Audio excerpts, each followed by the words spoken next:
Third time's a charm. There we go.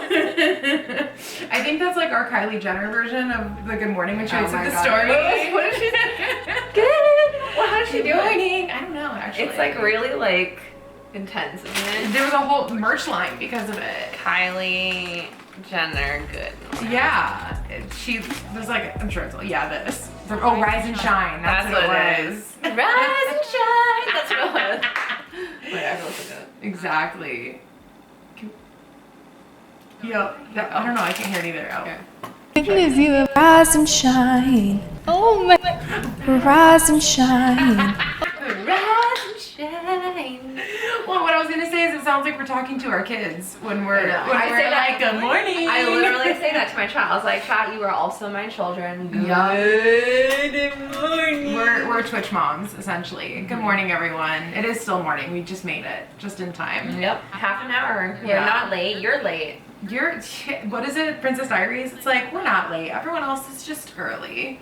That was a very girly reference, and I have no shame. If you don't like the Princess Diaries, you should do some I self-reflection. haven't seen it in a hot minute. We are hearing an echo. Uh-oh.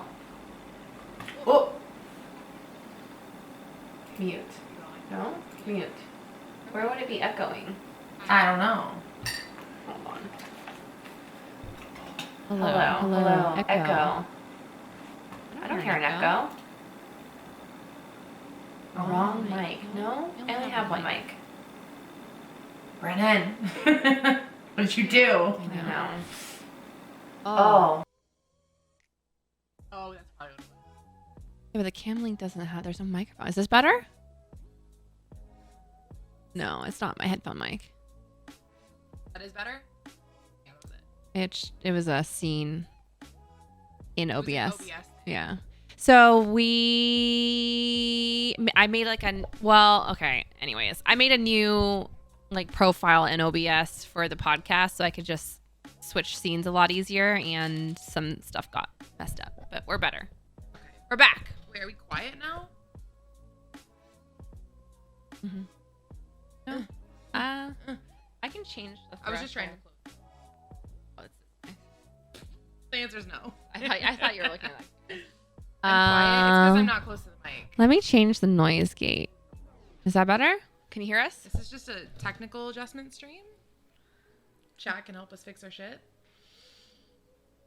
Look at Steph breaking the stream instead of Hayli. It's like you guys know me. It's not a Hayli stream unless something goes wrong. It's like a meme at this point. Well, I mean, Hello. the problem is I have a very directional microphone, so it doesn't really work super well with two people. I'm gonna have to figure that out. I could always bring my mic over. I mean, I have extra microphones. Okay. Penis. I think the issue is the Go XLR. Can you plug two? No, you can't plug two.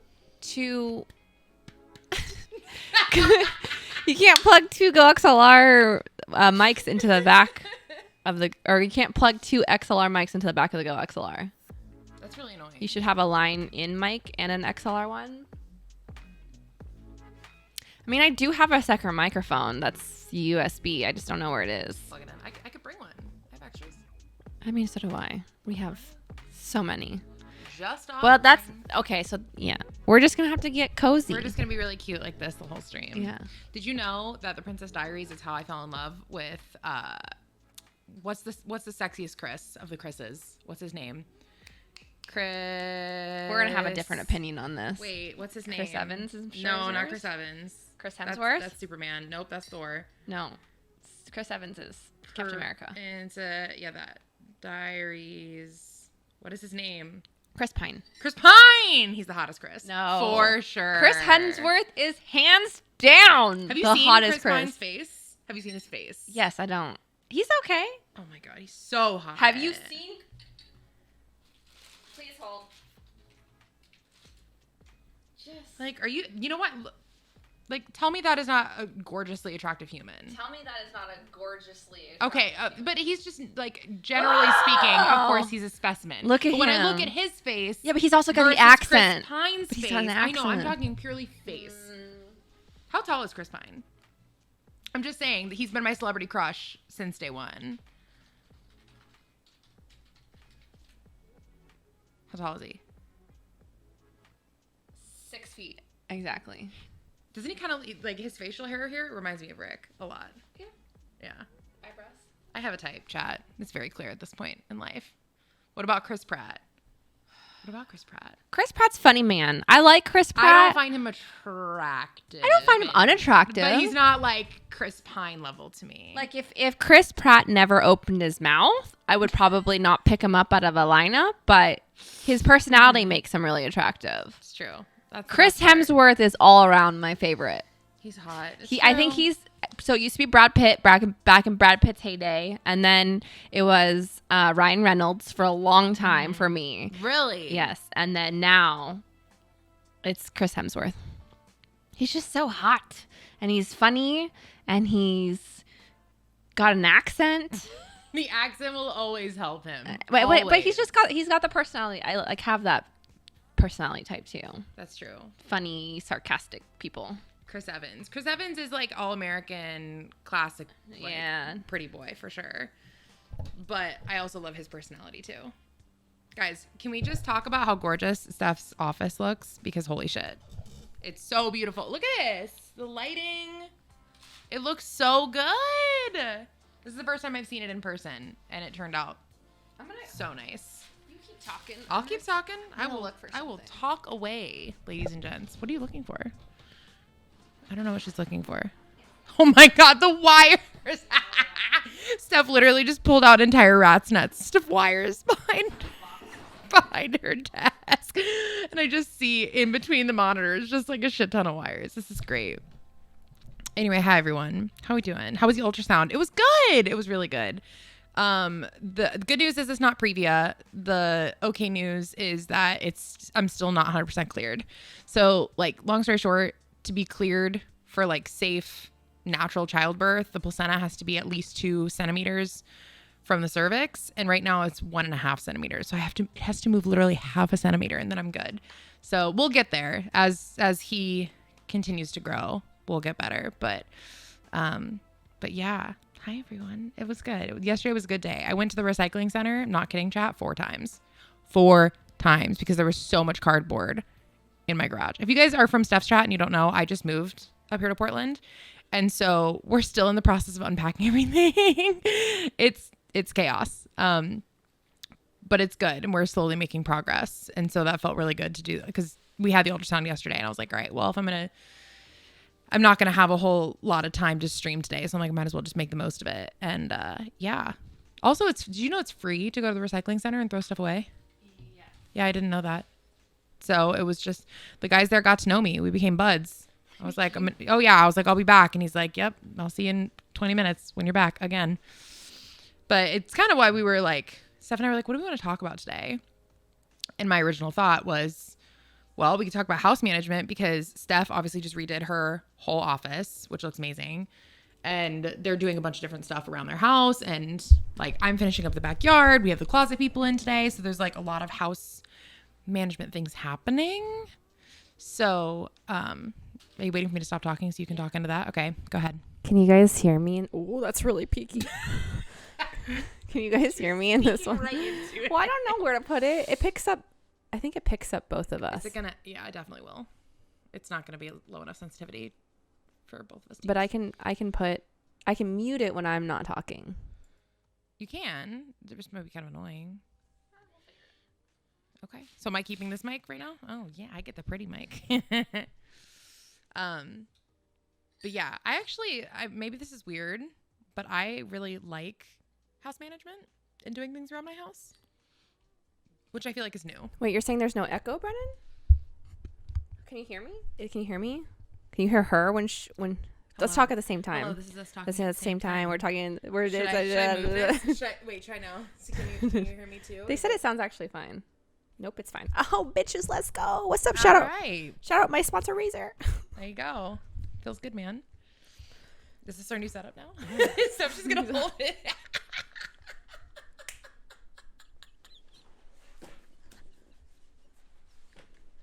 She's literally going to sit here all stream holding this microphone.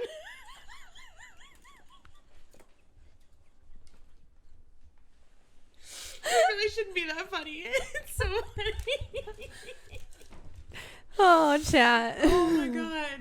This is our life, by the way. It's fine. I'm sweating. I'm crying.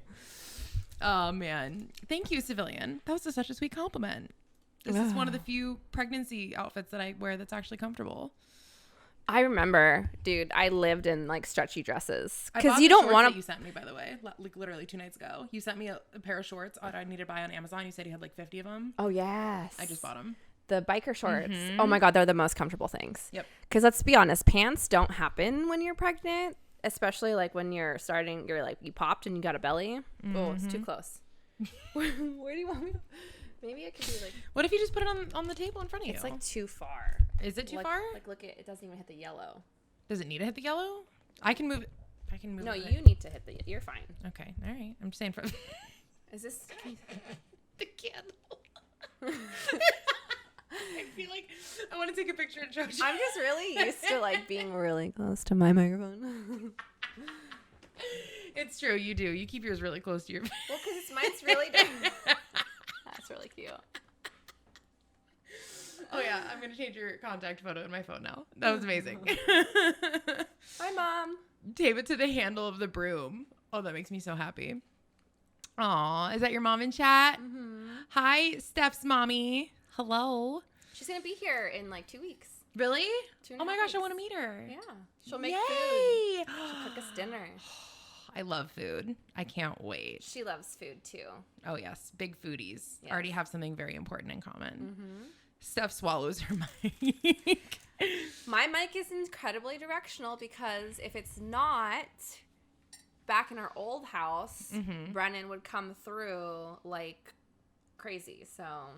Oh, that's right. Not anymore though. Can you guys get any farther apart in this house with your offices? No. I feel like that was intentional. Yes. Like, Very intentional.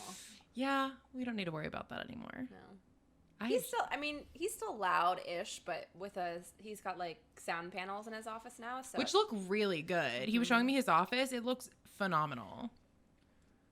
She's like, yeah, that's me. What up? Can you convince Rick to do what Brennan did as far as moving his PC against the window? Rick won't do it. In his words, he said, that's not Pog. I still think personally that he should move it into the corner by the bathroom so that the Murphy bed can go full down without hitting the door. Murphy bed does go full down without hitting the door. No? You mean when the door's open? Yes. Oh, well, it's too late. The Murphy bed's mounted. It's not moving anywhere. That's where it lives now. I mean, you could unmount it. I guess that's true.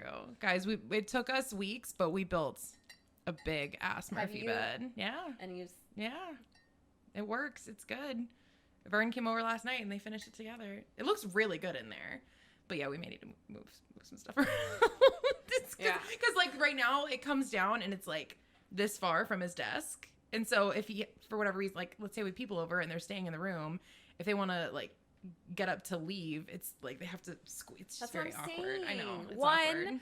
One, if he move, so like you walk into the door, right? Mm-hmm. I'm talking about the right hand corner. Yeah, against the wall. Because then he has a flat wall behind him that you can put decorate. decor. Yeah, and then you can kind of like parcel it out so like the guest space is separate, so like they don't have to like run into his office shit. They'll have to run into it regardless when they have to pee and use the bathroom and stuff. But it's at least like their luggage and whatever can be like in the corner and not like in. I'm making this face because I know you're right. And the idea, Rick, if I even suggest to Rick that we need to move that bed, he's gonna freak the fuck out. He's not gonna be happy. I mean, you just have to scooch it down. Yeah, scooching down a queen size Murphy bed, it's not as easy as just like, yeah, let's just move it really quick. It's not that heavy if you take the mattress out. It's pretty fucking heavy. I'll let you come over and you can see. I'll just put it on my back real quick. Steph comes over here and just manhandles it, moves it over. Just like, mom the string. goes full Hulk. It's gonna be great. Yeah, so that's what we've been up to, chat. Is just I feel like same organizing our houses. I blew my house up too. God. Let me tell you, chat. When you become parents and you're trying to juggle all of the shit that was in your life before you were a parent and now also adding a baby to the mix, shit is rough. rough sauces. Yeah, it's true. You know what's interesting too? Heather, so I was talking to like some friends last night, and one of my friends was like, honestly, look at your life. And I was like, what about it? And she was looking at my plants, and she was like, you have all these plants that you have to take care of. You have 4 animals that you take care of. You have a small child that you take care of. You are growing another child that you take care of. And you also somehow have to manage to take care of yourself.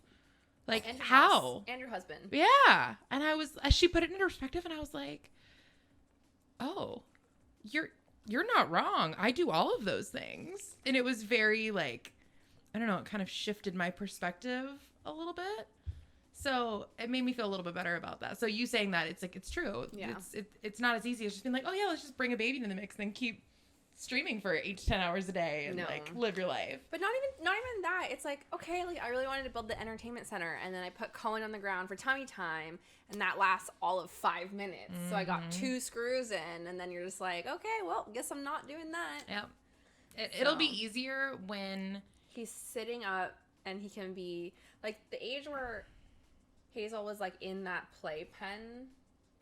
But you need to tell me when I can bring it over when you have space for it. It's still in my garage. Honestly, now. Okay. Because I can just put it. Well, maybe not yet. When he's like sitting, he scooch.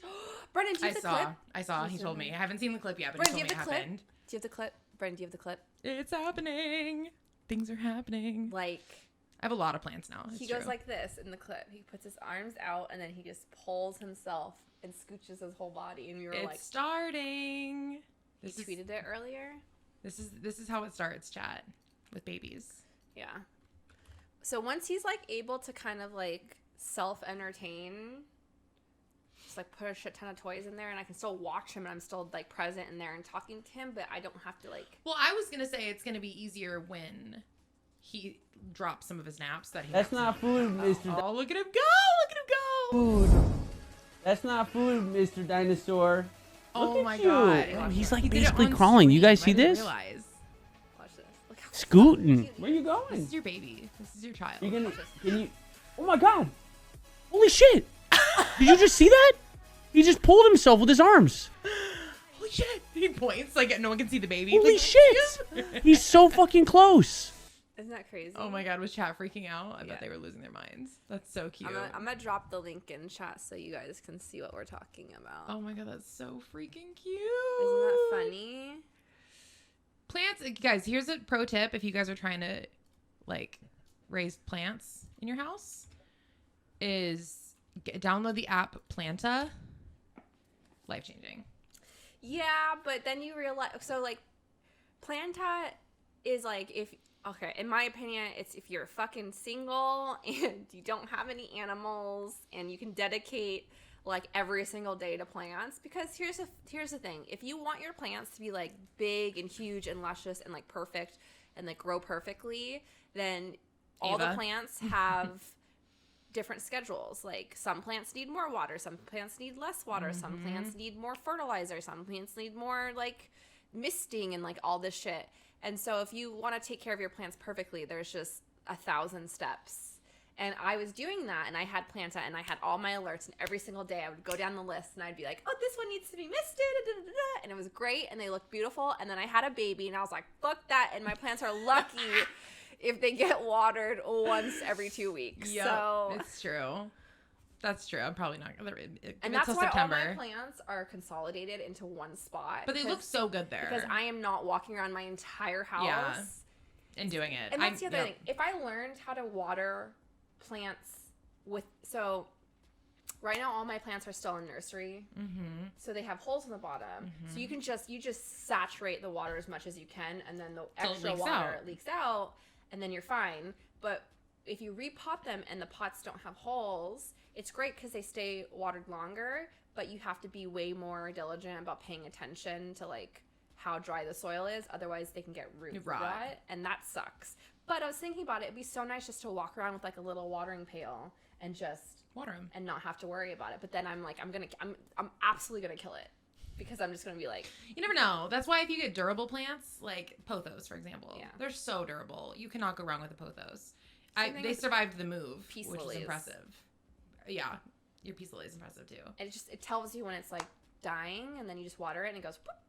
Just perks right back up. Yeah. That part's nice. We'll see how long it lasts. I don't know if you've seen the plants I bought for my patio. I did. Yeah. I saw your I bought Insta 5 stories. of them, and there's two of them are rose bushes, and I'm like, roses. So we'll see how long they last. I don't know if I'm gonna kill them or not. A lot of roses are native to this area, so they should be like perennials. Yeah, one is blooming like crazy, so I'm very excited about it. That's what my dad's a big, like, one of his dreams is like to retire and start a nursery. Like, he's just always been like green thumb man, and so he's like, rule number 1 is get local plants that are either perennials or annuals, so that, you know, they'll like die in the winter and you don't have to take care of them. They'll come back and bloom in the spring, or they'll just be like year-round plants. So when you say they die in the winter, it's literally like they're literally dead. They go dormant. They go dormant. Okay, Yes. so then They don't spring die, comes back and they're like, oh hi, good morning. Like all the flowers are gone and all the leaves like kind of turn a little brown, but they're chilling. Is that what rose bushes do? Some, I think. I mean, definitely the flowers go away, Yeah. and then they're just kind of like thorny bushes, and then Yeah. the spring comes around and they bloom. Okay.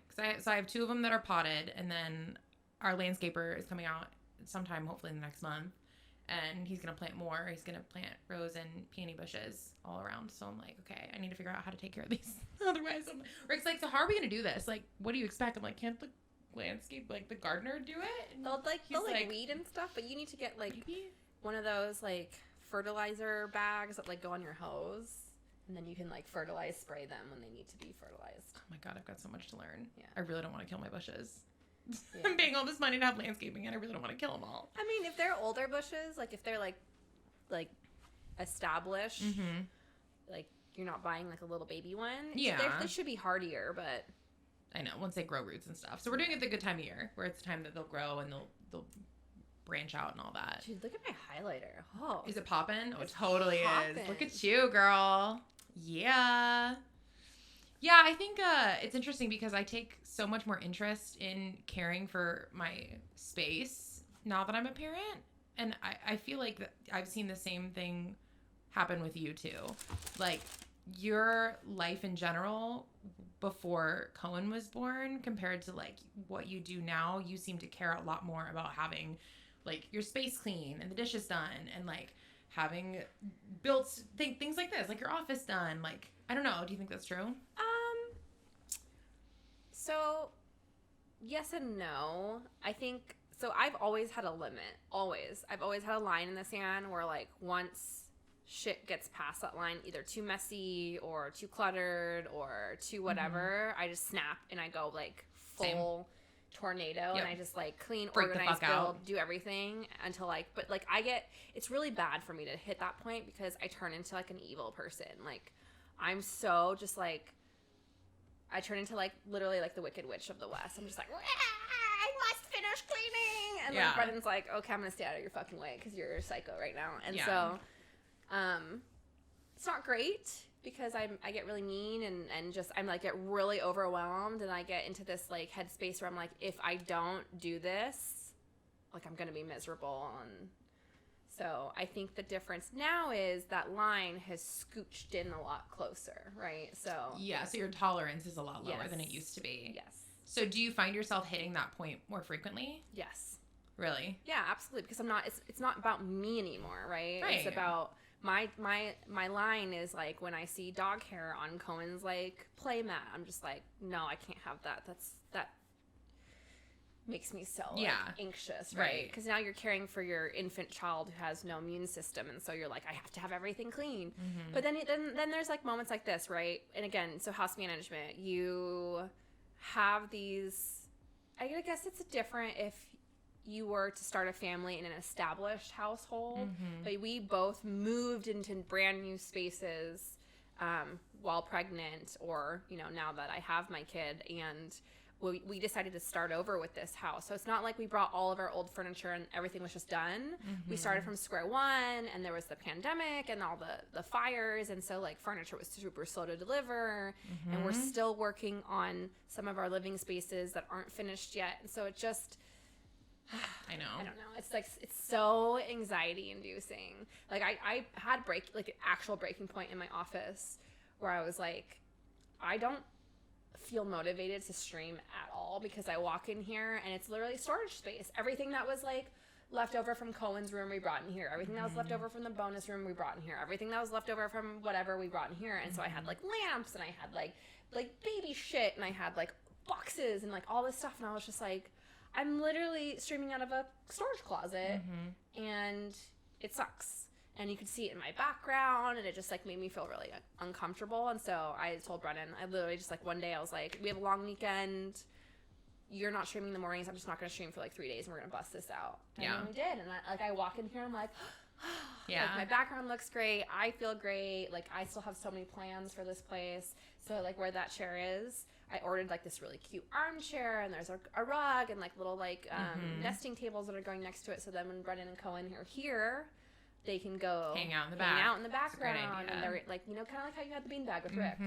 And so like, I'm just really excited for all of that. Well, and it's funny you mentioned that too, because I had a whole conversation with my chat about this 2 days ago where we were talking about like spending money on your space. And I'm of the belief that when you are, especially if you work from home, right? When you are constantly in the same space, making it a space that you actually want to be in is worth the money because you're spending, like, isn't there some saying that's like, you should spend your money on a good pair of shoes and a good mattress because you spend all day wearing shoes and you spend a third of your life sleeping on your mattress. So where you spend most of your time, like it might seem frivolous to go and buy like a piece of art that you really love or a rug that you really love because it's expensive or like a really nice chair to sit in or a really nice desk. But in reality, holy shit, having a nice chair changed a lot for me because I was originally sitting in one of those like classic gaming chairs and I didn't realize how hard it was on my back.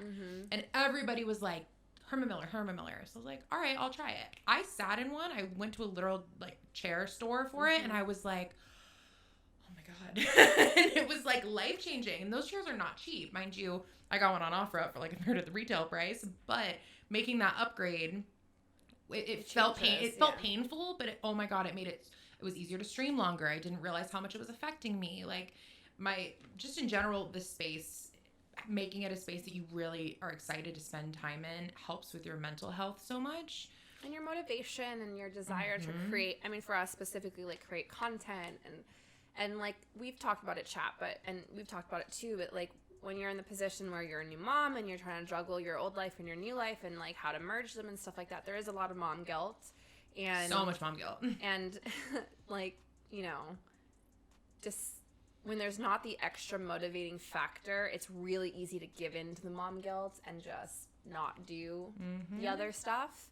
And I just, you know, I can't do that. Well, and it's like there's mom guilt and then there's working guilt. Yeah. Right? You get a little bit of both. You're like, I feel guilty that I'm not being the best mom that I can be. And then you're like, oh, I feel guilty that I'm not streaming more because I'm spending more time with my family. And so it's like, I always would try and be like, how do I find that balance? In reality, it's like, sometimes you just don't. Yeah. Sometimes one thing has to give and it makes it really challenging, but it's true to have that extra motivating factor of having a space that you really enjoy being in. And it's not even just an office space too. Like I know when I was talking to my chat about this, they were like, well, I live in a rental. I live in a really small place. Like there's not a whole lot I can do to my space. It's like, that's actually not true. Being in a rental, you can still do so. You don't have to like tear out the floors and put in a bunch of installs and stuff like that to make your space like happy and bright or whatever makes you want to be in it. And so I showed everyone there's this YouTube channel, this girl called Alexandra Gator, and she specializes in rental spaces. And so she'll literally take, like a 200 square foot room and make it like, she'll turn this closet right here, she'll turn it into a whole office. And it's like, how the hell does she do that? And she does it for like $200. Yeah. Like how? Well, I mean, like another great example is like Nova. You know, like she's in a rental. She's done so much with her space. And it's stuff like this, stuff that you just have to like think outside the box, right? Obviously, in a lot of rentals, you can't paint. So she got, you know, really inexpensive sticker wallpaper, right?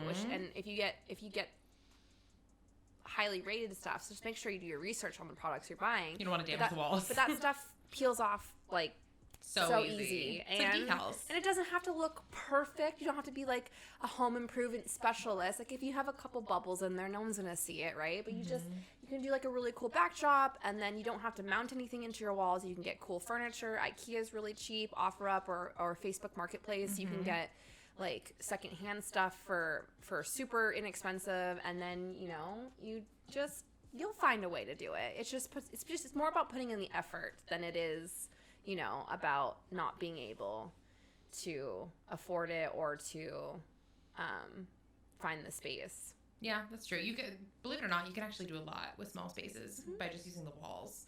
I feel like I learned so much. I like went deep down. I don't live in a rental. Like, I don't need to watch these videos, but I went down the rabbit hole in this girl's channel because I just loved watching her. And I was like, how does she even do this? And just learning about all these things. Do you need to answer that? No. Okay, good. But yeah, no, I think it's really important to be able to, and it's not also just like decorating, but also like taking care of your space too. I find that like I was bad before Rick and I had Hazel, like really bad when it came to just like, even just basic cleaning around the house. I didn't realize how bad I was until I became a mom. And I was like, oh my God, there's dog hair everywhere. Oh my God, like why are there still dishes in the sink? And all these things I never thought of that now are like compulsive to me. So it's funny, when I got here, I saw your vacuum and I was like, oh my God, there's so much dog hair in your vacuum. And Brennan was like, dude, that's not even anything. Like that's one rug right there. And he's like, it's all Steph. Steph, like she's so good about that stuff. And I'm like, yeah, those are like, I didn't even realize it. I love vacuuming. I love it. It's so good. I cannot I know. handle the dog hair. And I told Brennan, I was like, I'm never getting a non-hypoallergenic dog again. Like, I just can't. Unless I live. But Reese is also like really, really bad. Not all shedding dogs Sure, shed but as much as he does. Sullivan is like a normal and his hair is everywhere too. Really? The thing is, if I lived in a house that was 100% hardwood floor, I'd be okay with it. Because hardwood is really easy to clean up. Especially with Reese's hair, it dust bunnies. So it like clumps into spaces and they're all on the like perimeter of the, and you just, on hardwood, not a big deal. It's carpet. That shit fucking like gets into the fibers. Its way into the carpet. And I have a really nice Dyson vacuum and I like go over the same spot like 4 times just to make sure I like get as much as I can because holy crap. But yeah, I mean, like, just the thought of having a hypoallergenic dog is so appealing to me because, one, I would let them on the couch and I would let them back on the bed because you should have seen our bed with Reese. Like, I would wake up with just, like, hair on my pillow and stuff like that. And I love cuddling with our dogs. I can't do it anymore. I can't do the hair. Well, and again, I feel like that's another thing that kind of changes as you get to various stages at like the parenting life, right? Because you're like, okay, it's more important to me for my son to be able to come in and hang out in bed with me, but he can't do that if there's dog hair that's going to get in his mouth, in his face, in his eyes, in his hands. Like, for sure. It's just an order of priorities. So I think that all kind of like ties together as far as just management and making it like, okay, this place is livable. And my tolerance has gotten a lot lower too over the years. And I feel like I've tried to be better about not letting it pile up as much, just because I feel like it makes it a bit more manageable for me if small pieces. Yeah, or even like, so I don't know if I told Chad this, but no, I have. My backyard right now has a lot of bark dust. I'm from Arizona, okay? I'd never even heard of bark dust until I got here. Dead ass, I'm not kidding. And I was like, they told us when we were building the house, yeah, bark dust around the perimeter. I was like, oh, cool, great. And then we got here, and my dogs love the bark dust, and they lay in it, and they run all over it, and they poop in it, and they just spend all their time in the bark dust. So what does that mean? It means it is quite literally all over my house. And so we keep the vacuum. I haven't mounted where the vacuum's going to hang because it's downstairs so much, and I wanted to keep it upstairs in the laundry room, and Rick's like, why don't we just mount it? I'm like, because vacuuming all day downstairs. Like the second the bark dust is on the floor, I'm vacuuming. So I actually find I'm vacuuming like 6 times a day, but it does make the floors so much cleaner. And I'm picking up a lot more hair than I thought I would. Every time I empty it out, I'm like, you know who's the worst culprit are the cats. Their hair is way worse than the dog hair. Yeah. Way worse. I can see that. But yeah, I wish we didn't have carpet upstairs. Rick and I were talking about this morning. He's like, we should just fucking tear it all up and get luxury vinyl all over the place. I'm like, let's wait until we get rid of the bark dust so it's not as big of a problem. Because we talked about that. We had the option. It just makes your house a lot colder. And it gets cold here. It's not like Arizona. So. Even with a lot of rugs though? Like you put a runner on the stairs and stuff? Yeah. Well, the struggle for us is like, and I think you'll probably see this too as Cohen gets older, is it's a lot messier when you have a toddler versus a baby. Because like a baby, yeah, they spit up, they throw up, they poop, like those things all happen, but it's typically in like a consolidated area.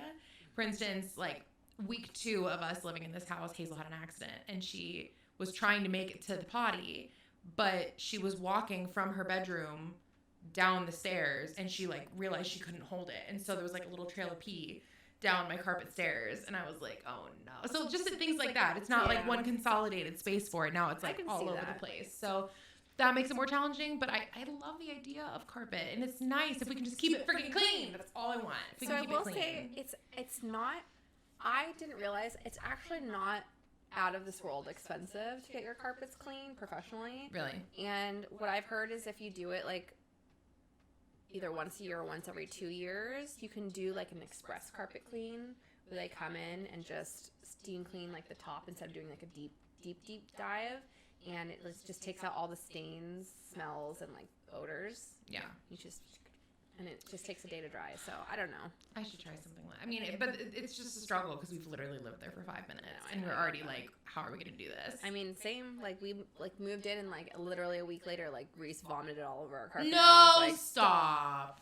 Yeah, Nova vomited on our carpet 2 days ago, yesterday, and I screamed. I was like, Rick! He just goes, okay, Nova's doing this thing right now, and I don't know why, but she will just chug water, chug water, and then throw it up. Sullivan does the same thing. Really? Mm-hmm. Like how often? I don't know. He ate poop the other day, and he threw up like 7 times, and we were like freaking out. Oh no. He does the same thing. He's like a chugger, and then he'll like walk around and he'll like jostle in his stomach, and he'll go and he like spits up water, and you're just like, sick, bro. Yeah, she does it almost every day. So the difference is we gate our dogs downstairs during the daytime. Huh. I should think about that. Yeah. Because the baby gate's not here yet, but once it is. We gate during the day, especially because Brennan's office downstairs and Rick's office is downstairs too. So we just, I mean, I took it off because we had movers do stuff, but we gate them off and they spend most of their time on the first floor. So like hair and spit up and vomit and whatever is downstairs. And then they come upstairs at night to hang out when we are like lounging in the bonus room or to go to sleep in our bedroom. So the only issue there is that so before we moved to this house, you guys, my office was not actually inside the house proper. It was like in a little mother-in-law situation. And so none of the animals were ever on my stream ever. And now my office is part of the main house. And so they're there all the time. Like the dogs, like Vala's new thing, oh, he's awake, is like, she'll come in and hang out on the pillow in the back, and she'll just lay there. And, you know, like the cats will come creep, and Nova will come lay down. And so I like having them on stream. But I think you're probably right. I should just, whenever we're not up there, I should just shut it. And that should just be it, to not worry about it. They do spend most of their time downstairs, though. That was the one time that Nova's had. It might not have even been Nova. It might have been a cat, for all I know. I don't have video evidence of her doing it, but she is typically the culprit. So I don't know. But I'll tell you what, investing in things like the litter robot, oh my God, quality of life change. Yes. So you should nice. You should invest in your washer and dryer because you use them like every day. You should invest in a good refrigerator because you use it every day. You should invest in a good mattress and bed frame, one that you'll really like love and enjoy because they kind of go hand in hand. You should invest in like, what else? A really good toothbrush. You should invest in a really good hair dryer if you're a girl. Just like stuff that you use every single day that if you have a shittier one or it takes more time or it doesn't do the job as well. You're less likely to do it. Yeah. You're either less likely to do it or you're going to be dreading it. But if you get something that you really love that's fun or that's like, you know. You're right. I mean, I get what you're saying. Oh, speaking of fridge, our new fridge door is being installed as we speak. Really? Solve it out. So, chat, I've told a couple of you guys dinked this. I did not dink it. Hazel dinked it. Hazel dinked it. So when we moved here, we had to buy a new refrigerator because the one that we brought literally stuck out 8 inches. And there was a gap above the cabinetry. There was another 8 inches. It looked terrible. So I bought a countertop fridge. It was one fridge that fit the dimensions almost perfectly. And within 3 weeks of owning it, Hazel opened the door so hard that she slammed it into the door handle of the pantry next to it and dented the door. And I was like, oh my God, this can't be happening. This can't be happening. So that was the tragedy, but it has a happy ending. and the happy ending is that Bosch, which is the maker of the fridge, has a 30-day cosmetic warranty. And so... Oh, you missed it. What was he doing? When I was dancing and Getting him out. giant smile on his face. So yeah, we managed to get the fridge door replaced for free, and they're replacing it right Bosch now. is a nice company. I mean, that's all of our appliances except for a fridge is Bosch. Yeah, I love it so far. And it's, you know what's interesting? I was a little nervous about having a countertop fridge. So Chad, if you don't know what that is, most refrigerators, if you have, like if you guys go look at, well, I guess I should specify. If you live in North America, this is like a very American thing to have like a big size fridge. At your kitchen, if you have a dedicated space for your fridge, like built-in cabinetry around it, it's very common for the fridge to stick out some more than others. But if you want one that's flush with the cabinetry, you can get what's called a countertop fridge. And so it's more shallow than a standard one is. So you can't put as much in there. But honestly, I'm really liking that because I'm the type of person where if I can't see it, it's like out of sight, out of mind.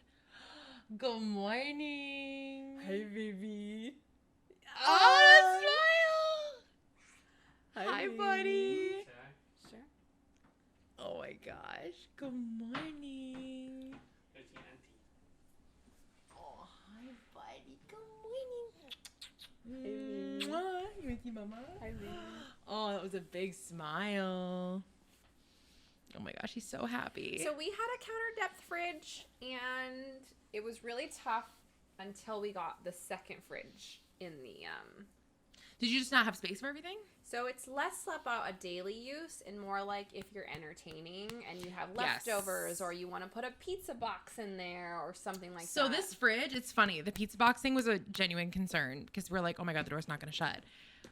But they literally designed this fridge so that there's a gap between the shelves when you shut it so that it, even though the pizza box sticks out of the shelf, it doesn't hit the cabinets on the door. So it still shuts even though the pizza box sticks off the shelf. And I'm like, you know, they designed that exclusively for pizza boxes. Probably. I'm not mad about it. I'm glad they did. It worked out. So I feel like they kind of thought of everything that sucks about having a countertop fridge. He's got His looked face. straight at the camera with the grumpiest face. He was like, What are you guys doing over there? "Hey, baby." He's so sweet. He said, "This is the best when he's in cuddle mode, right after a nappy." How long did he nap for? He was out for a bit, I feel. 45 minutes. Is that pretty standard? 30 to 40 minutes. It's pretty standard. Hour and a half is like a really good nap. Sleepy boy. I love this. That's way more important. Do you guys both feel like new people now that he's sleeping through the night? Yes and no. It comes with like more Come on, Nuggies. Bye, Cohen. like when you have the time at night after he goes down to like do stuff, it just adds more. You're just like your to-do list just feels. Yeah, when he's not napping as long during the day, you don't have much time Yeah. to do stuff during the day. And then you're tired because you've been watching him all day and everything like that. And you're like, I have 3 hours to get everything done before I have to pump and then go to bed. And you're just like, and then that's your only time where you have like me time. And so like, I want to read a book or I want to watch a show or something like that. I just have to pick.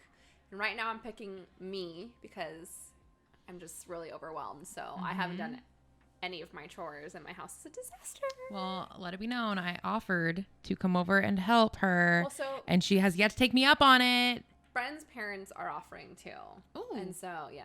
Yeah, but I You- live you 4 also- minutes You also away. have a toddler. They don't. They're just hanging out. They're like at the home doing nothing. They're like, hey, instead of watching a show, we'll bring you dinner and we'll just hold your baby for an hour. And I'm like, That's true. okay, dokie. Yeah, that's a good point. Well, I was just gonna say, I mean, even if it's at night, once Hazel's down, like I can come over and help you clean if that's what you want to do. Or I just need. I to know it's tough too, right? Because once the baby's down for the night, all you want to do is just like sit there and stare at a wall. Yes. Or your literally. phone, or that like do is nothing. not an exaggeration. I literally just sit on my couch sometimes and I just zone out. I'm just like, your Yep. brain is just mush. I tried to stream the other night. I turned stream on at like 8 p.m. and I couldn't speak. I couldn't Oh no. put together full sentences. I was mispronouncing things. I was trying to play like Warzone and I just like couldn't function. I was like, oh my God, my brain literally shuts off after he goes to bed. Yeah. I was like, I just couldn't.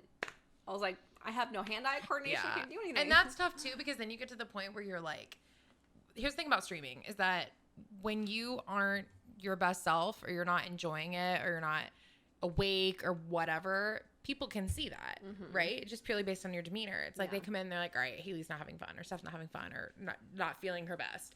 Like those points, it's like, okay, I would rather not stream and instead have a night to recover and hopefully be better tomorrow and have a really good day than try and force both and then have it be like, you know what I mean? It's tough. But it's also tough because I turned on my night stream, and then, you see all your regulars you used to have around. My viewership was popping. I was just like, I know. I could do 7 to 10, right? I could totally do that. And I like, after I turned my stream off, and I literally was brain dead. Like, I was so exhausted. And I'm still feeling the effects of it. Like, a day and a half later, I'm so tired. I was like, I literally can't do that. I can't. I would love to. And maybe I could, like, once a week carve out the time, or the next day I would, like, sleep in. Because I streamed till like 10, and then I pumped, so I didn't get to bed till like midnight because we were doing everything. And so then I woke up and I streamed the next day at like 9 a.m. And then that night I went to bed and I was just, I couldn't. I'm the worst about that. I lie to my chat a lot on accident. I'll be like, I'll have one of those nights and it'll be really good. And I'll be like, oh my God, this is so fun. I can totally do this more often. All right, guys, we're going to do this again tomorrow. Like, see you tomorrow. And then tomorrow comes around and I'm like, I would rather die. Yeah. I would literally rather die. I would rather go to sleep and never wake up. Yes. Like, I cannot do it. No. And so I don't mean to, right? Because in that moment, I feel so good. And I'm like, oh my God, I could totally do this if every day were like this. But then you get into the mode and you're like, there's just no way. Yeah. There's just no way that I can do it. Yeah. Like I said, if I could carve out one night a week where like the next day I'd planned on not streaming in the morning or something like that, I think I could do it. And I would love to just have that for my community, to see everyone in the evening and stuff like that. But well, it's interesting you bring that up. So I don't even know if Brennan knows this, but Vern and Rick were talking the other day, because Rick's biggest struggle is that he has felt like now that we're here, he doesn't get gaming time with his boys anymore because everyone's schedule's different, right? Like he works out with Vern in the morning, so they both, like, Vern streams earlier. Brennan's done by 7. Like there's no like dedicated guy time for games. And so he's talking to Vern, and Vern's like, oh my God, I feel the exact same way. And so they suggested that Friday night they do like a poker night or something where they all like get on, and like every Friday they just have a boys' night where they play poker and hang out. So if that were the case and the babies are sleeping, like we could have a freaking girls' night and hang out with our communities and do whatever. And like that could be the one night that we dedicate to that time slot, so you can still see those faces. It's tough because you won't be able to like be live that often at that hour, but we'd have to. It might have to be like a Saturday night. Sure, I just mean one night a week. Okay. Right? It doesn't matter when. Well, the issue for us specifically is Brennan has to hit hours. It's hours. And so Saturday is his long stream day. So. Yeah, but you don't have to alternate. Like, if it would be when Cohen's down anyway, then you guys can both stream. Right, but what I'm saying is if he did it Friday night and then he had a long stream on Saturday. Oh, I see what you're saying. Because he starts earlier on Saturday. Then that's just more time that I can't do stuff. So if we did it Saturday and we planned it where his long stream went into the night. Yeah. So he could get like, he started earlier, but then like he'd get like 3 hours with you guys. I love that idea. Chat, are we into that idea? Do you guys like that? That would be really fun. Just to be able to see more people too. Like, and I could actually stream on a Saturday, because I don't stream on Saturdays because it's his long day. So I watch Cohen the whole day. Cohen all day, right? But if Cohen goes to bed at 7 and then we start like a Saturday night thing, I could do that. Yeah, that's a good point. F yeah, hell yes. I love that, chat.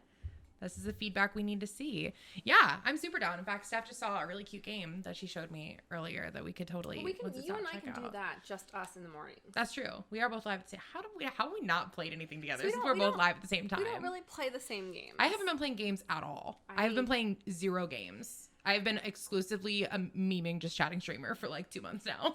It's actually been really fun.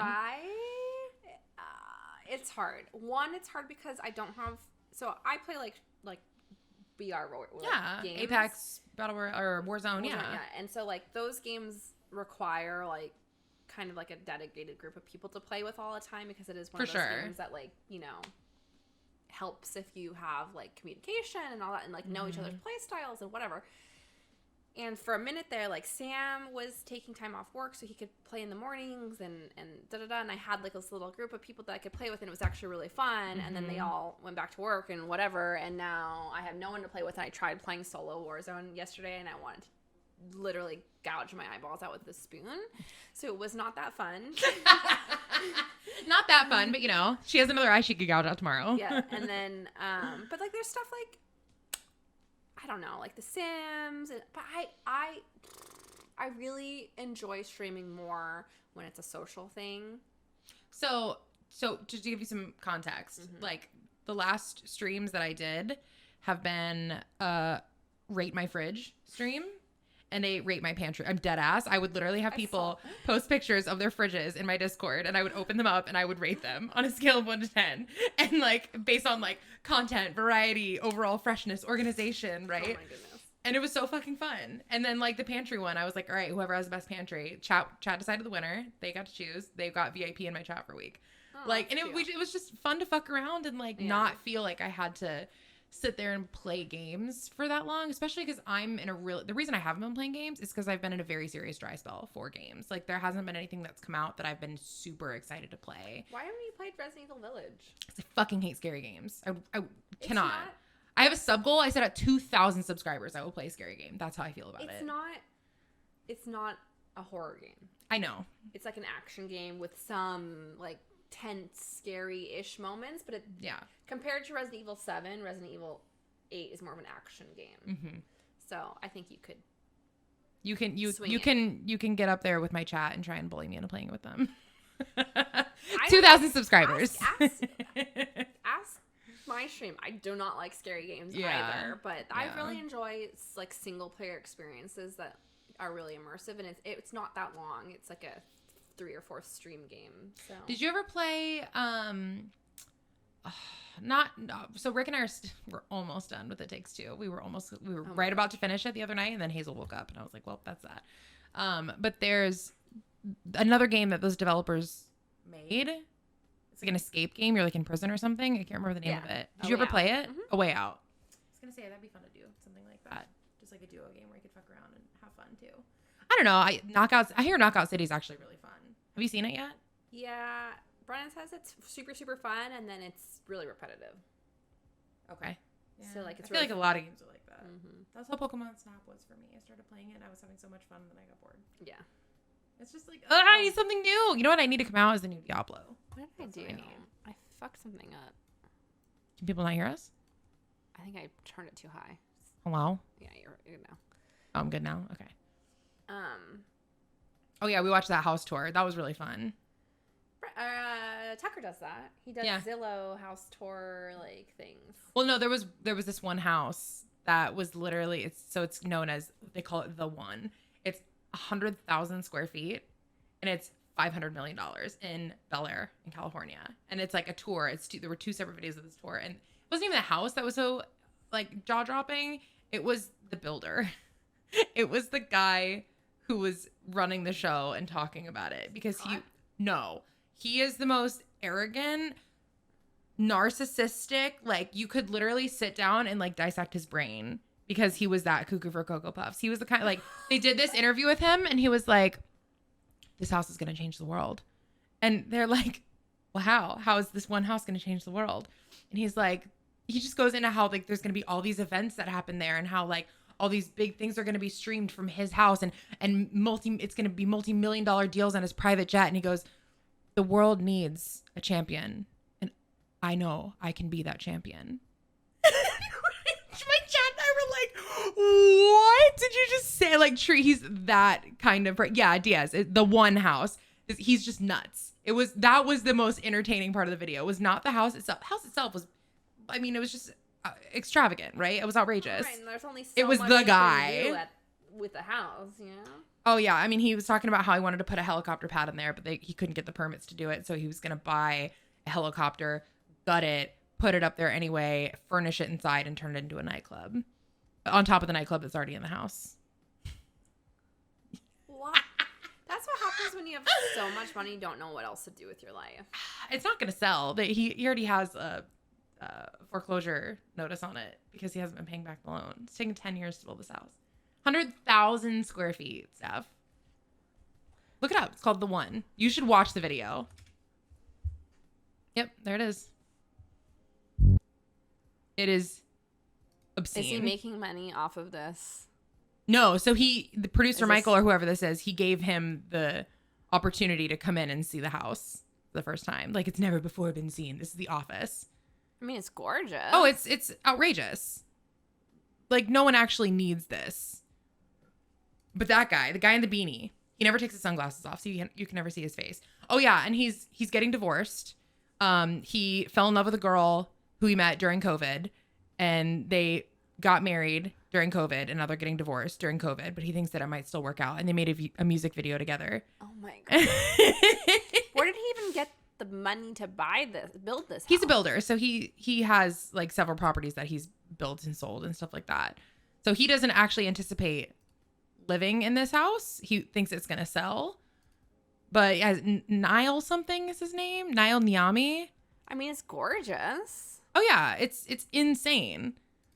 But like, I'm surprised that this is the real star of the show is the builder, and his personality is just fucking crazy. My chat thinks you need to watch it with your community. bro, it's 35 minutes. Yes, it would be a whole stream. You would literally dedicate a stream to watching this and talking about it with your chat. It is gorgeous. And that's only though. part 1. There's part 2. Of course. Yes, of course it is. It's insane. But the point being that this is the kind of content that, oh yeah, he said he's going to fix all the LA douchebags by putting a camera in the nightclub bathroom for the men's room and putting a monitor in the women's bathroom so that all the women can spy on the dudes while they pee. That's how he's going to fix the assholes of LA. Because men don't deserve privacy. Nope, apparently not. And he goes, I'm thinking like a woman. I That's not still can't believe that offensive. happened. I still could not believe he said that. It's like, yeah, I'm going to fix all the douchebags in LA with his bathrooms in his nightclub. Yep, there you go. Sounds like a free advertising to me. But I enjoy that kind of stuff because it makes I feel a lot less pressure to have to be like on, so to speak, when it comes to content. So like for gaming, I feel like I have to be like either really good at what I'm playing, really into what I'm playing, or like I'm the game has to be a opposite. big focus. I'm the opposite. Really? Yeah. I mean, most of my content, like, it's actually really funny. I'm not a very good streamer. Like, the honest reality is, like, when It's okay, we both suck. when I'm playing a game, I'm, like, 97% focused on the game, and I have, like, 3% attention for chat, usually. And then, Yeah. like, you know, like, when in between games and stuff like that, sure. But I'm a better streamer overall, content-wise, when I'm doing just chatting and stuff like that, because I'm more interactive. You're actually my personality and stuff like that. But me, preference-wise, I enjoy Gaming. more. Sure, for sure. So Yeah, it's interesting how like preference-wise, what's easier for us to do on our streams. I truly don't have a streamer personality. Like you said, for me, being on and like, the effort comes in this content. For me, just to like be in the zone and play games with my buds Is easy. on Discord and just like play games for 17 hours. So That's easy here's for a me. question: Is that kind of content easier than like what you and I are doing right now? It's different. Yeah. It's just chatting stuff's always easier with another person because it's not, you know. Well, that's why when we were talking about it, I was like, dude, Steph and I could raid our community's fridge. We could just do it together. Like, Steph, what do you think of this fridge? It's fun. It's fun as fuck. They want to do a rate my setup one next. Everybody posts pictures of whatever their setup is, and then we can rate. And then you put stakes, so you put prizes on it. Winner gets something good. I don't know. It's fun to fuck around that way too. Yeah. But yeah, this is easy too because obviously you and I are best friends. We talk about this. We'd be talking about this regardless. We just happen to be on Live, stream while we're doing it. Yeah, which makes it easier. Just watch the videos about the one with Steph together. I feel like if you ever do watch them, I really want to watch them with you just so that I can get your reactions. Just to see if we react to the same parts. I'm sure we do. We always do. It's true. This guy's, it's just, oh my God. It was pretty astronomical. But yeah, I mean, we're lucky because our communities are super dope and loyal, and you guys seem to be into most of whatever we feel like broadcasting. And I feel like we're really lucky for that. Yeah. Yes. Absolutely. I love I love how many people have stayed subscribed, even if there are night viewers, and the amount of people who've like kind of like were trying to make night streams, but this schedule actually fits them so much better. Yeah. And all like it's so humbling, and I feel so blessed and all of that stuff. But it's hard not to also on the same foot feel sad and Yeah, of course. all like a little. It's almost like mourning. You know who I was watching? Did you watch the video of like Lil Sia's not doing Just Dance stuff anymore? And she was like, I don't know how else to put it, but like I feel like I've been mourning. Oh, for sure. Like, my channel, my content, like stuff like that. And there are periods where I just like sit down and I'm just like, I was telling you, I was like, I miss Alexis, my mod, who, you know, was like basically running my channel, but she's in New Zealand, and 8 a.m.'s like, this is not gonna work. One in for the her. middle of the night. Yeah. You know, most of my viewership for a long time was late night Pacific, West Coast And Australia. Australian. And it's not that anymore. And right now Twitch is in such a place where it's so saturated, and unless you're gonna dedicate 18 hours and you're gonna be that hype ass personality that's like doing something crazy for every single subscriber, and you're just like really like, you know, gung-ho about building your community and stuff like that, I just don't have to offer that. So it's hard to break out into this new time slot, into this space where I don't have like a consistent game that I'm playing that I can build a community off of too. And it's just like, I don't know. I feel like really in limbo right now. Like I don't know what to do. Well, and that's why, like, if you and I especially could find something that we enjoy doing together, it's so much easier when you do have somebody else to bounce content off of. Because, 100%. And I'll say this till the day I die. Everybody who comes into my chat and asks, like, how do you like recommend getting started with streaming? Like, what tips do you have? Like, truly, it is so difficult to start streaming in such a saturated market without people to bounce off of. Yeah. It just is. Like, being a one-man show on Twitch when you have millions of people who are already broadcasting, it's borderline impossible. You know what I say? What? I say, don't quit your fucking day job. Oh yeah, definitely don't quit your day job. But I mean, as far as like ways to just grow and find new things to do to keep busy, and like it's tough too when you have like a crew you play with, and then you start in this new time slot, and it's like suddenly all your friends are AFK. But here's the thing. I feel like Twitch has evolved significantly since when we started. Oh, definitely. Because if you look at the top channels now, people don't do the crew thing anymore. It's one channel. Oh, that's not true. Look at offline TV. But they're almost the exception to the rule. Like for the most part, what I'm seeing is people super like they'll have people that they play with, but they're usually not like a streamer group. Like look at like Nick and Tim and Ninja and like all of them. Like they definitely play with people, but their channels are about them and their communities and their content. It's not like the old days where like, you know, like the Dapper crew, or it was like 6 streamers together every single day playing. Why do you think that is? I feel like you have an answer and I'm not gonna like the answer. Is that why you're stalling? No. I'm just I don't know. I don't want to get roasted for this. I just feel like people got more selfish. Like people invested more for sure in their own success and career, and they don't want to share that success. And that's something that you and I feel like we talked about that a little bit in our interview with Christina Lauren when we were talking about like, you know, how they are always promoting other authors and books that are coming out and like, you know, just pimp each other out. And for us, it's like, I feel like streaming can be really selfish, and it's like they don't want to spread the love, so to speak, because they're afraid that love's not going to be returned, and that you're going to send, oh, like, what if I read this person and then my viewers love this person more and they never come back to my channel? And it's a very like selfish mentality that I feel like isn't representative of what people do on Twitch. Don't get me wrong, there's viewers who go on and they watch Twitch for one specific streamer, for sure. But typically speaking, like if there's going to be somebody that you check out someone else's content, they're still going to watch you too, right? It's not like they're gonna be like, peace out, I like her better, bye. Well, you know, usually what ends up happening is they have a dedicated streamer that they watch. Say it's Tim, right? Okay. And they love his content, blah blah blah. But the thing is, Tim's not live 24/7, right? Right. So there's usually like 5 or 6 or 7 or 8. I mean, usually look at my follow list. I follow like 300 people or whatever. Mm-hmm. There's 50 people online at a time. If the person that I want to watch is playing a different game that I don't want to watch, or I just have I need something lighter, or I notice that Pokey's doing a just chatting stream and I'm like, want to check it out, or I see something on Twitter and they're promoting something. Like, there's always room for more than one. Always. But I will say, I feel like now more than ever, people have someone in that top slot that takes up the majority of their watch time. Yeah, that's probably true.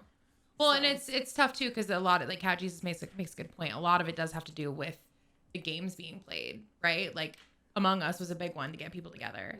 All the streamer friends were all playing Among Us. Everyone played Among Us. And the lobbies were so clicky.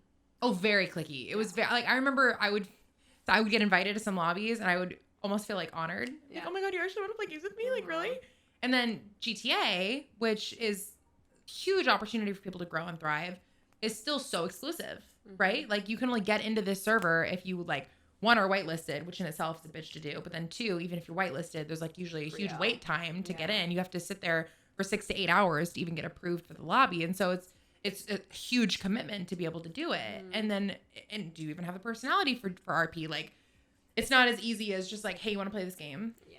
You know? Yeah. And so there's a lot of gatekeeping. Yes. So I just wonder what led to that mentality. money. What? Look at this. Like, you know, you have 21,000 viewers. You're making buku bucks, and you start gatekeeping your content because you want to make sure that. Yeah. You think that's exclusively to the bigger size streamers that happens though? I feel like that's kind of. Have you not? I don't know. I've seen so much social climbing in my day that I can't. Yeah, but I mean, like, even people who are smaller streamers, you don't think they do the same thing? Yeah, that's what I'm trying to say. Is it only the people who have huge numbers who act that way? I personally have found that smaller streamers are more inclusive than larger streamers for sure. Yeah. And the thing that bothers me is, like, I'm not a big streamer by any means, but I'm established. I've been around for a long time, right? And so I've gone, and I've talked about this with my channel. I have no desire whatsoever to be a big streamer. Yeah, we talked about this. My happy place for me to be like zen and like so happy for the rest of my stream career. If I could average 1,000 viewers, that would be my max. That would be my ceiling. I do not have any desire to be bigger than that whatsoever, because the amount of shit that comes with being bigger than that is outrageous, right? So I've had opportunities in Fortnite, in Apex, in whatever. If I would have stuck with the game, I think my channel would be much larger. But one, I get really burnt out on games because I go all in really fast, and I could never be a one game content creator. I just would be absolutely fucking miserable.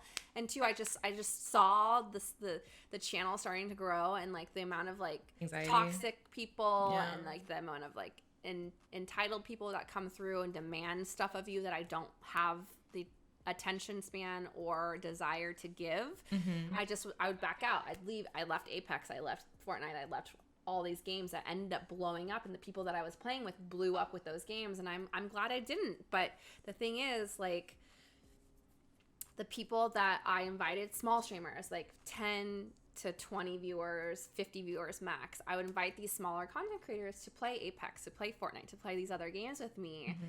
And they were like always so grateful, and they talked to me like I was this huge streamer, giving them all these opportunities and stuff like that. And then they ended up sticking it out and blowing up because I invited them to like maybe like a Twitch Rivals or whatever. Yeah. And I'm not saying it's only me. That's like really arrogant. Like, it's not just that, but like having the exposure and like introducing to other people in the community and stuff like that is big. It's a big thing when you're little. And I did it without ever asking for anything back. And I've never actually ever said this on my stream, but it there's just this little amount of bother where they blow up and they've never paid it back, or they've never at least acknowledged it. A couple friends have tweeted and said like hey Steph, like you know, that one Twitch Rivals tournament that you know invited me to, really just that was what helped my channel kind of like be where it is now, and I just want to say thank you. A couple people have like said that to me, but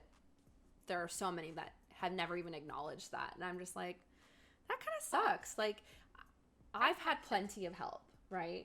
You know, Brennan was a huge ramp for me on my channel. I'm not ignorant to that, but even before Brennan, like I would play, you know, RP with like Tim Mac, and Tim Mac was huge, and like asking for his community to like support me. Yeah. There's just been a lot of people along the way. I have like a 78-month resub to Tim Mac, and I always go in and I drop it and I say, hey man, thank you. Like, you know, I'm still here. I still support you and stuff like that. I've always wanted to make sure that people that help me are aware of how grateful I am for the opportunities and the support and stuff like that.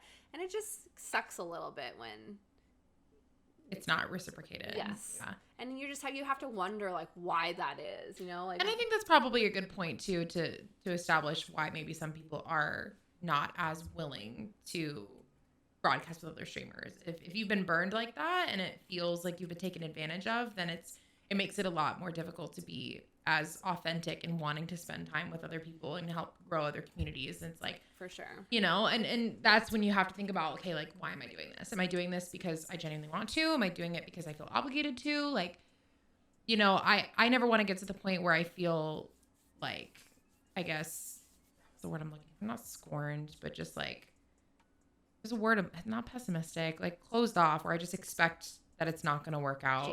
Jaded. Thank you. I don't want to get to the point where I'm jaded regarding meeting other people or growing with other people, or because I've always just been of the belief that like there's enough love to go around, and like I don't know if I believe in karma necessarily and thinking that whatever goes around comes around, but I'd like to think that hopefully most people would be, you know, grateful for whatever opportunities they were given. Like I think all of us to some degree have benefited from that in some way. Like I definitely did. When I first started my channel, like I had people in my life who were playing games with me and sharing the love, and that was definitely how my content grew and I became an established channel.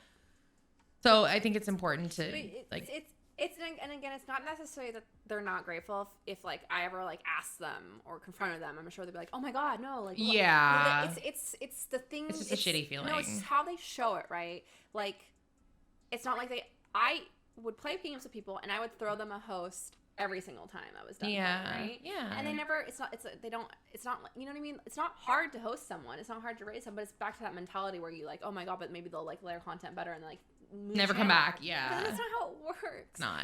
So it's like the fact that they never like drop by or drop a sub or, you know, throw in a host or even just like, it's just weird to me. I don't know. But then it leads you to that point where it's like, okay, well then what happens when, you know, people move on from your channel? Because that's the thing about Twitch too, is that everybody eventually moves on, right? At least to some degree, right? Like people, whether it's they get a new job and their hours don't work anymore, or like they grow up and they get married and they don't have time for Twitch anymore, like whatever it is.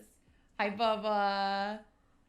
Like, that's a pretty standard part of just being a streamer, is accepting that fact, right? Oh, he's so cute. Hi, Cohen. Hi, baby. He was squealing down there. He's like, yeah, I know. Oh, no? Was he mad? Were you mad? What you gotta be mad about? Dad, you're taking too long getting ready. Your hair is not that important. Be like me. Ball. He's wiggles. I forgot where I was going with that, but regardless, it's tough out there in streamer world. Hi. But then you see his face and you're like, yeah, it's all worth it. I don't know. It's the whole like I've always been of the mentality that like, what is it? Shit. High tides raise all boats. What is it? Something like that. I don't know. Oh, what I was trying to say was that like people move on from your content, and it's like whenever that happens, you should always have the opportunity to continue growing, and the best way to do that is when you have other friends to play with. A rising tide lifts all boats. Like if you help someone else grow, right, and they blow up because of it, the thought process is they kick it back to you. And then we go together. You know who's Exactly. really good at that? Ava. I was going to say Ludwig. I know Ava's you haven't really watched good his at that. content. Oh, yeah. Ava's always been really good Also, at that. Lupo's really good at that. Mhm. So is Shroud. Yep. Like they always kick back to smaller streamers, and like even like I think one of the most defining things for me with bigger streamers is watching when Shroud blew up over. He was like, Cisco? No, he was like, I think it was Apex. He was like going nuts, and he had like a absurd amount of viewers, and he was like, he literally stopped his channel, went full screen, and was like, why are you guys all here? Go watch other streamers. And he like pulled up the directory and he's like, look, these people are also streaming. You don't all need to be in this channel. Like, let's spread the love around. And like for the whole week, he was like hosting. Like, he would end a stream and send, like, all 100,000 people to other channels. That's so cool. And you're just like, that... Mike is such good people. I know, he really is. Yeah. And so you're just like, that's fucking awesome. Yeah. Same thing with Lupo. Lupo does the same thing all the time. Yeah. Where, like, you know, I consider Lupo a friend, but we're not, like, IRL friends. Like, I don't, like...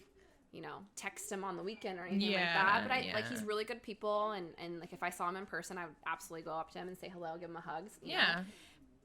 But I don't expect anything from him. Like, we don't play games. We don't whatever. And that's my relationship with him too. Very, you know, 5, 6, 7 times just out of nowhere, he's thrown like crazy hosts my way, and I'm just like, how do you even think of me? Like, why did I even like come up in your brain in this scenario? And just stuff like that. You're just like, that's good people. You know, that's really cool when you know where you are on the platform and you spread the wealth and you spread the love. Like, that's how I feel like it should be. Well, and I also feel like there's only a certain point that you can get to.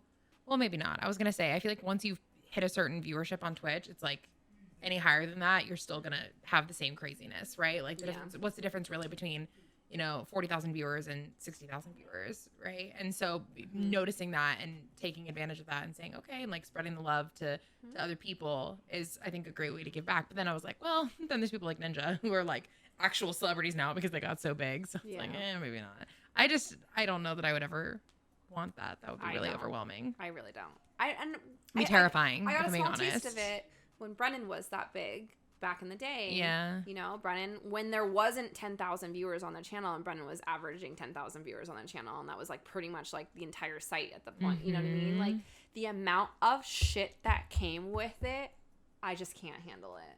And even like seeing like Lulu, right? Lulu is massive now. She's on another level. Like, she's top 10 female streamers on Twitch, and just seeing her tweets about how like miserable she is because people are so fucking toxic to her, and they just comment on her appearance, and they comment on her gameplay, and they accuse her of being carried, and they like, there's no way she would ever have like amounted to this on her own, and like just all like sexism, the shit that you have to endure, and the evasion of your privacy. Like, look at like I couldn't handle it. It's just I do not miss that shit. I do not miss that shit. And especially now that I have a child, like, to think of like how much more worried I'd have to be and how much more diligent I have to be like protecting our family from that shit. Like, I have no desire to be that big ever. Again, like I said, 1,000 viewers, like where Brennan is now, I love Brennan's community now, right? Yeah. They're all really tight knit. Everyone hangs out. You know, Brennan's always been really variety, and so, you know, the viewers come and go with the game he's playing, but they always show up, and everyone's like really nice now. I used to go into Brennan's stream, and at least 20 to 50 people would have something really shitty to say about me, just like walking on his stream, and we'd have to ban and time people out, and it was just like, that doesn't feel good when your partner's community like is mean to you. That would fuck me up. Right? That would really fuck me up. And now I go on stream and like literally everyone's like, hey Steph, hey mom, hey, oh my god, we love you, we love Coco, da, da, da. And that feels good. It feels good. I want to be on Brennan's stream. I want to walk in his office and like say hello and like be a part of that community. So again, I don't miss it.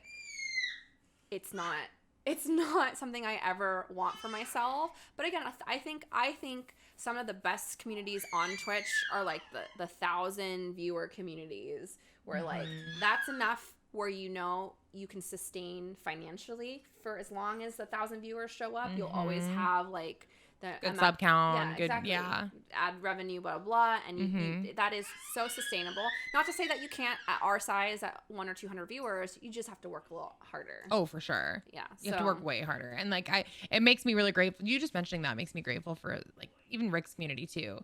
Like, it would really fuck me up if Rick's viewers didn't like me, or even vice versa. Like, I'll be streaming and Rick will just, like, the other day I went down to go warm up food and I came back and he was just sitting talking to my chat.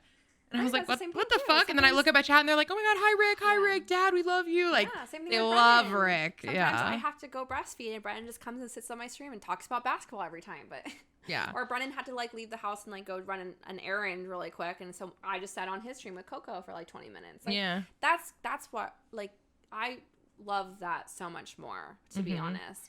And I want to do one shout out because I want to make sure that he doesn't think I was talking about him. But Tanner has always been Tanner! who is I always love giving Tanner. back. He's always given back. He's always said thank you. He's always been super like amazing about everything. He comes in and like he dropped 100 subs the other day. Oh my God. I know. Like, Pop off, King. Shit like that. He's always resubbed, and just anytime I ask him to play games, he never egos me. He's always Tanner, you're like one of the nicest people in Ever. general That's ever. I remember when I met Tanner the first time in person. What convention was it? I want to say it was TwitchCon. And he like he's like, Hayli. I turned it over. I was like, oh my God, Tanner. And he's like, came over, gave me a hug, and we just chatted. It was like, oh, hey, so good to finally meet you in person. Like, Tanner's good people. just there, you can tell, I think, too, when there's people on this platform who are just genuinely kind, Yes. authentic and Tanner people. is one of those people that's always like spread the love. He's Yep. never like hoarded his viewers or been like weird about shit. You know, he's good people. So We love you, Tanner. there's definitely people I've come across who've been awesome, and there's definitely people I've come across who've been less awesome. But you know, I think it's also different because Tanner's OG. Tanner's been streaming for a long time, and I feel like the more like egoed people that I meet are definitely like the newer streamers who are trying to like.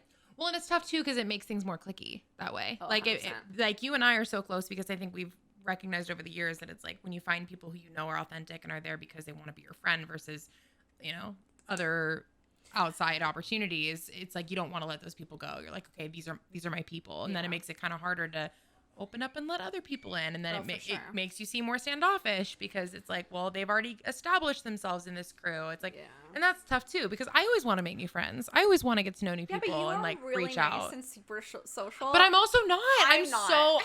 It's so intimidating for me to meet other so people. Like if I go into someone else's chat, I'm always like, oh my God, what if they think I'm just here to like show off the fact that I'm a partner, or like what if they think this, and it makes me really angry. I lurk most of the time when I go on other streams, You know so I'm always so afraid of that. You know the group of girls that I'm like obsessed with, like actually obsessed with? I don't really watch Twitch anymore, but like whose content I really love and whose personalities I'm like obsessed with. Who?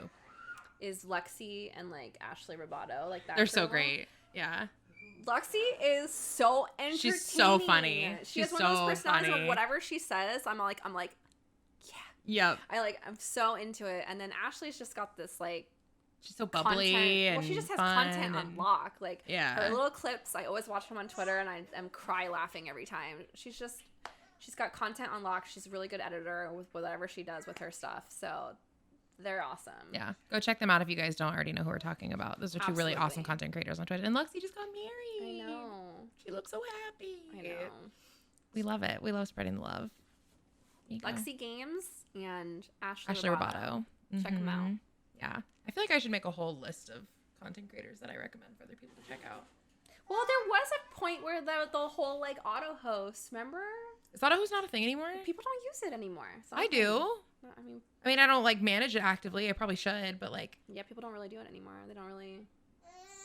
I used to get. I had a like. yeah, but whole is it app just the alerts. fact that we're not getting alerts for it anymore, or is it just that, like, No, I just don't think people use it. you have to actively turn it off though, don't you? Like once it's on, it's on. I think in order to stop doing that. I think people have turned it off. That's so shitty if that's the case. Well, especially because here's the other thing: DMCA stuff. Though, if you are auto hosting someone and it's on your channel, but it's their player, and you get fucked that way, and they're playing music, yeah. But it's not on like saved on a VOD, and most DMCA's come from But VODs, right? Not always. DMCA's can be live now. There's a lot of reasons for it, if I remember correctly, but I don't know. I turned mine off super because frustrating. there was just like a weird thing that happened. But yeah, people don't really auto host anymore. Like you can click through channels and I see offline screens more than anything. Well, fuck. I have mine on. I've always had it on. I never bothered turning it off. I didn't know there was a reason to. Yeah. We want to spread the love. Do we need to go? I think so. I think Yeah. we're wrapping it now. We started a little late today. Sorry, chat. But thanks for watching. We'll be back. Well, no, I will not be here next week. I'm going to Hawaii. So this is the last podcast Chat, this week. everyone, please spam in Haley's chat and remind her to wear sunscreen this time. Oh my God. It was one time and I learned my lesson and I will literally never do it again. If you guys don't know the reference, I went to Florida 2 months ago and literally got sun poisoning. It was so bad. I wish I were kidding. But yeah. Well, I promise. I'll wear sunscreen. Dear Lord, I learned my lesson. Can I ask you guys a question? Do you feel that there is a content quality difference when we're in person versus when we're at our own setups? I'm curious. Like, as far as just the overall, Like, how conversation flows, or like how everything like comes together in the podcast. that's a good question. Is it noticeably Thanks, different chat. Thank you. between us being in person, like in the same room podcasting, or if we are on our own setups? Yeah, I'm curious to know what the preference is there. I like being here because then we can like feed off of in-person expressions, but Better flow. I think more fun, better in person. I like it when you guys are together in the same room. I like the same room. okay. And it's easy too because we have the restream, so we can both broadcast it at the same time. Tomato Haley is good for content. Thank you so much, Chaotic. I will totally torch my entire backside again just for you. Just for the content. Not much difference. I agree. In person is great. Sometimes the audio is tricky though. Own setups give me PTSD of Zoom meetings. That's true. We do have the luxury of being in person. So if you guys, I like in person. It's nice to see the interactions that only happen. Is this audio set up right now like okay? Is this like a 5 out of 10? That's a good question. What do you guys rate this? I haven't listened to it back yet. Because if it is a 5 out of 10, I can get a second XLR mic and we can have Finagle it. a good setup. Seeing you both together warms my heart. I love you, Isabel. Yeah, it goes a little. I'd say 5 out of 10. Okay, so I'll work on. I'll get a second mic for our next podcast. Yeah, that's tough. Haley is louder, but it's pretty okay. Oh, where does Steph keep her bread? Where do you keep your bread? I don't have a bread box Where do you keep it? on my kitchen counter. Okay, but it's not in your fridge. No. Thank you. Look at her face. We talked about this. Look at her face. If you put bread in they literally tell you not to put bread in the fridge because it dries the bread out. Don't put your bread in the fridge. That's weird. Also, I don't want a cold ass bready sandwich. That's weird too. I feel so validated right now. My chat's gonna start screaming. They know. Literally, it was like a point in people's fridges and pantries. If they had bread in their fridge, I took points off. If they had bread in their pantry, I gave them points. Like, don't put bread in your fucking fridge. Yeah, I mean, well, because I was. If you wanted me to be louder, I'd have to hold the mic like this the whole time. And, it on your mic. And I was not that into it, so I put it on the desk, and that's why. Oh, that's so funny. Cohen, that's a happy boy. All right, guys, we're going to wrap up, though. I love you guys so much. Thank you guys for listening to our very random podcasts. We are still... This was good, though. Yeah, we're still just, good content. you know, hanging out and chatting with you guys. Yeah. Make sure to follow Steph if you don't already follow her. At FemSteph on all social media and on Twitch, and at Hayli Nick on all social media and on Twitch. Sturf and Linnick. Together. On our very original named podcast. Wait, come here. What am I doing? Oh, the heart? Oh, okay. I was like, what are we doing? We love you guys. Take care. Have a great rest of your Thursday, and we'll see you guys next time, okay? Love you guys. Goodbye. Bye.